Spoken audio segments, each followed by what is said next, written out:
I'm here at the Brooklyn College, where today the Shirley Chisholm Project will be honoring the Congresswoman's 100th birthday. Since its opening 17 years ago, the Shirley Chisholm Project has been dedicated to honoring her legacy as a pioneer for women in American politics. Mrs. Chisholm, why do you want to be President of the United States? I want to be President of the United States because I'm very concerned about the direction in which this country is moving. Shirley Chisholm was more than just a congresswoman. She was a symbol of perseverance, unapologetically claiming space in a political system resistant to change. Born in Brooklyn in 1924, she became the first black woman elected to Congress in 1968 and the first woman to run for the Democratic presidential nomination in 1972. Through the Shirley Chisholm Project, Brooklyn College preserves her story using archives and programs to educate the next generation about the power of grassroots activism. Of black women and women. With Dr. Zinga Fraser, director of the Shirley Chisholm Project, leading today's commemoration, special guests share personal memories, bringing Chisholm's trailblazing legacy to life through firsthand experiences. And we were walking down the hall with the late Percy's son, and he passed Shirley's room, green room, and he said to the aide who was sitting outside, "How is the lady today?"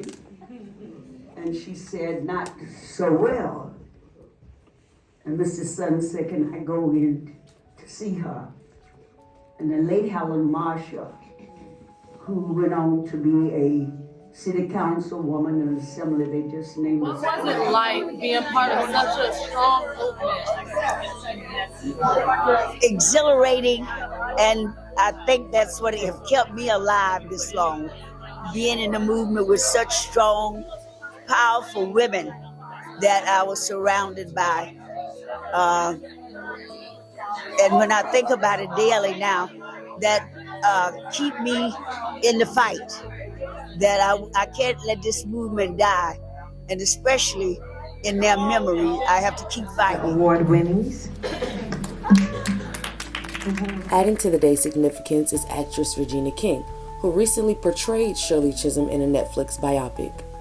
I want to say that Regina switched her whole schedule. She's been filming, but when I told her my dream and desire for Chisholm Day for her to come, she said, whatever we can do to Released make in it happen. 2024, the Netflix film Shirley brought her story to a new generation, highlighting not only her courage and groundbreaking achievements, but also how her vision continues to resonate in today's fight for equality and representation, bridging the past and the present and the ongoing struggle for a more just society. You're gonna do all that. School teacher from Brooklyn. Harriet was just a slave. Rosa was just a domestic. What is it you do for a living again? The thing that was interesting as I was preparing to play Shirley is, she's one of one. There's no one else like her. And when I realized how lonely it must have been to be the first at something like that in those times, it's kind of mind-blowing. And the other side of it was the first time that Regina and I actually, having both been child actors, had been on camera together doing the same scenes, which then turned into a very rough, emotional time for us and traumatic time for us. So she was my anchor in every scene we did. I was hers and she was mine. So no one else could have played that role but me.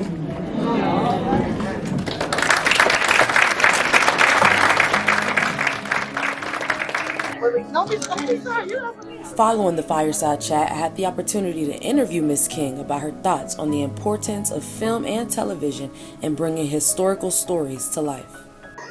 Well, I think that film and television play a huge role because, like I was saying earlier, if you don't know that something even exists or that it's a possibility or something happened, you don't know what story to tell or which journey you should be on or what your life's calling is. And because not many people read as much these days, it's film and television is carrying a big part of the load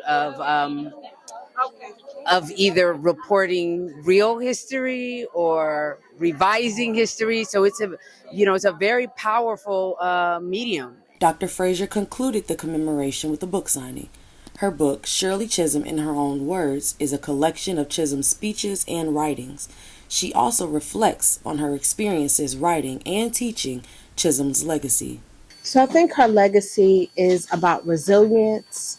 It teaches us how to organize and think about the roles that African American and women play in politics, ensuring that we have a place and we take our rightful place in leadership.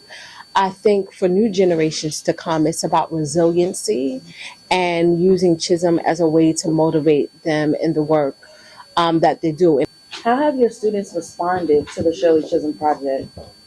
I think today I probably got some kudo points, right? Some cool points.